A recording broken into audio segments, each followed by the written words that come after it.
Today we are discussing about 3D in AutoCAD. So first of all, the difference between 2D and 3D is 2D has length and height, or you can say X and Y axis. 3D has length, height, and width also. So X, Y, Z is the, and 2D we have X and Y. So of course you cannot see other side of the 2D image, but 3D you can see other side. And the shadow, light, and all comes in 3D only. In 2D, there is no light, shadow, shade, nothing. So hope you know the difference between 2D and 3D. Come to AutoCAD. In AutoCAD, this is a 2D interface now. If you want to change this from 2D to 3D, in AutoCAD below, you can see a settings button over here, right? Workspace switching. If you click on this button or this arrow, there is 3D basics. Once you click on 3D basics, you can see your interface has changed to 3D now. While your viewport is still in X and Y axis, right side of your window, you can see one home button. If you click this home button, your viewport has changed to XYZ axis. To keep this icon on the right side corner, it's like same as 2D, you can use a command called UCS icon, enter, and no origin, or you press N or you click on the origin, it will stay over here. If you want to pan like this in 3D, you have to press scroll button. You have to press your scroll button, then you can pan it. Just scroll your mouse, you can zoom in, zoom out. Scroll your mouse. Press, spanning. Shift and press, you can rotate the viewport. Shift and scroll button press. Shift and scroll button press. You can rotate the viewport. So before showing this one out, why I like to take some primitives. 2D we call shapes, these all are shapes. Same like in 3D we call primitives. We have some default primitives here. For example, I have taken a box. I created like this, a 2D shape. Then the third one is extruding, or we can say the XYZ axis we have to draw. Same like we can create cylinder and up. Everything you create it and move up. And we have spherical shape, sphere, pyramid, etc., etc. You can check remaining all wedge, torus, and all. Correct? Now, first of all, these all are in a wireframe mode. If you want to change this mode, either in the right side, you can see here there is a button. If you click here, you can see different style over here. Or on here, you can see 2D wireframe, custom view, and 2D wireframe. If you click on 2D wireframe, here also it is available. The same name. You can see conceptual. This is the same conceptual here also. We have hidden. Hidden means other side won't be visible. Realistic means when you do any material, any textures, it will be visible. Shaded is a gray color only, but the difference between these two, when you give a material, it will be visible in the realistic. Shaded means it will give a gray color only. Shaded with the wireframe, shaded gray color plus, you can see wireframe on it. Shaded shade of gray. Sketchy is a style, sketchy style. And you have wireframe. And you have X-ray mode. X-ray means it is like transparent. You can see the other side of it. So I'm going to click on conceptual. I feel is okay because it's a little bit shade is coming. Now I'm going to say again, scroll. You can zoom in, zoom out. Scroll button on the mouse. You can see scroll button press, pan. Shift and scroll button press, rotate. Okay. Just scroll your mouse is zoom, zoom in, zoom out. Scroll button, press, pan, and shift plus scroll press, scroll button, press, rotate, viewport. We call viewport in 3D, right? This is called viewport, or we call model space. Okay. Any objects, if you select it, you can see a shape come. This is called gizmo, or you can see this is for move tool now. You can move from left. You see this arrow mark on the border, on the corners. This, if you click it, you can move to that axis.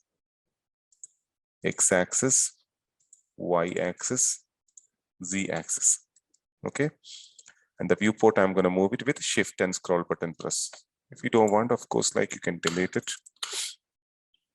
Some of the shape, if I've selected, here itself, you can see X and YZ, and plus you can see all the borders. There are some arrow marks, and also if you click it, you try to extrude it. So you can modify it using these options. Okay, it depends on what you choose. For example, I have a torus shapes. Here also you can see some shapes over here. You try to increase it. If you're facing this problem, you have to switch off this ortho. Okay, ortho, when you switch on, also sometimes you'll have a problem, or sometimes with the polar also may make issue when you're trying to make smaller. The same thing in the snap. Sometimes you can switch off the snap also, then it would be easy to customize it. So basically, you understood now how to import all primitives, how to switch to 3D, how to change the style of 3D element or 3D primitives. Now, first I'm going to say extrude button, extrude option, extrude.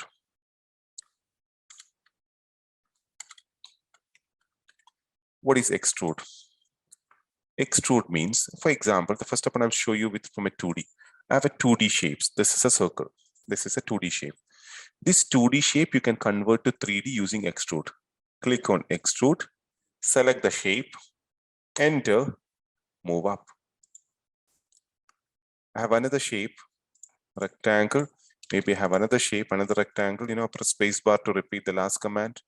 Maybe I'm gonna do with a circle here. So if I want to trim it, you remember the shortcut is TR, trim, then enter, then I'm gonna cut from inside everywhere. Then if I want to join this all, we use a shortcut called J on the keyboard here, J, enter, select all, enter. Okay. If this shape, if you want to extrude it, you can do extrude, select it, enter, and extrude it. So any shapes if you draw that you can extrude it. Moreover, you have a 3D shapes. From here, if you want to extrude it, you can still use extrude button. Then hold the control button and click on one face. Why we are using this? When you press, usually when you select it, it will select all faces, right? Or all the shape. When all faces are selecting together. But if you click on extrude control and select it, it will select only one side of the shape.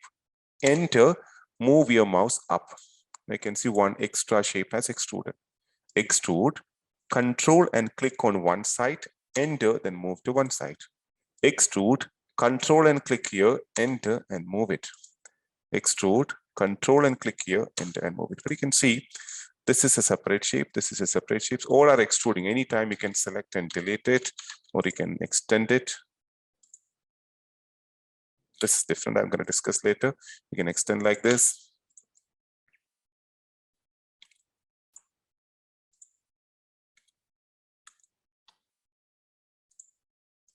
Okay. This is extrude option. So how I selected one face only on an object, hold the control key on the keyboard, then click on that face, enter, then move it. Then you can select only one part of the objects. Hope you understood. Extrude option, extrude. And extrude and similar extrude, there is one more option called press pull. Press pull means, we are doing this one manually. If I select it here, I can extend it. This is possible with press pull. Press pull, control and click here, then you can extrude it. Now, how much value if you want, you can enter 10. So 10 will be press pull, control, click here. I want to do 200. So 200 is press pull. Extrude also possible same way. Extrude, click over here, enter. I want to do 50. So 50 is extruding. With value also you can extrude. So we studied extrude and press pull. Press pull, I'm going to say press pull, you cannot do on a shape like this. Only on a 3D shapes. For example, I have a wedge. For example, here on this wedge, I can use press pull, control and click here. Then you can move to this side. If you want to give a value 150, so 150 is extended. When you're extending, it won't be a separate shape. It's on same shape. But if you do extrude, if you control and click here, extrude, control and click one side, enter. Then if I do 50, that 50 will be a separate shapes. It's not part of them. I mean, this both will be separate shape. Anytime I can select and click, but press pull, it's not possible. Presspull will be same shape only. So Presspull, if you're comfortable with this one in everywhere, you're able to directly control any portion from here. It's okay. If it's not possible, if you want to use Presspull, you can use Presspull. So we studied now the basics, introduction. We know how to import the primitives. We know how to use Extrude and Presspull.